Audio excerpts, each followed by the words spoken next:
அன்புக்குரியவர்களே, பணி நிறைவின் நன்றி என்ற இந்த விவிலிய தொடரில் இன்று வெற்றிகளுக்காக நன்றி. கடவுள் நம் வாழ்வில் எத்தனையோ வெற்றிகளை தந்திருக்கிறார். அந்த வெற்றிகளுக்காக நாம் கடவுளுக்கு நன்றி செலுத்த வேண்டும், நன்றியுள்ளவர்களாக வாழ வேண்டும். 1 கொரிந்தியர் 15ஆம் அதிகாரம் 57வது இறைமொழி சொல்கிறது, நம் ஆண்டவர் இயேசு கிறிஸ்துவின் வழியாக நமக்கு இந்த வெற்றியை கொடுக்கும் கடவுளுக்கு நன்றி. ஆகவே நம் வாழ்வின் அனைத்து வெற்றிகளும் கிறிஸ்து வழியாக இறைவனால் நமக்கு தரப்பட்டது. ரோமர் 9:16 சொல்கிறது, மனிதர் விரும்புவதாலோ உழைப்பதாலோ எதுவும் ஆவதில்லை, கடவுள் இரக்கம் காட்டுவதாலே எல்லாம் ஆகிறது.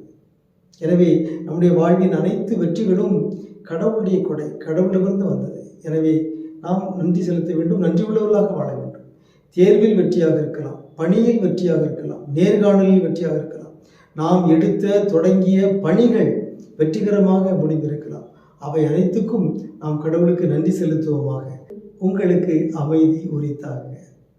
மகிழ்கிறேன் மகிழ்கிறேன், மனம் நிறைந்து நன்றி சொல்லுகிறேன்.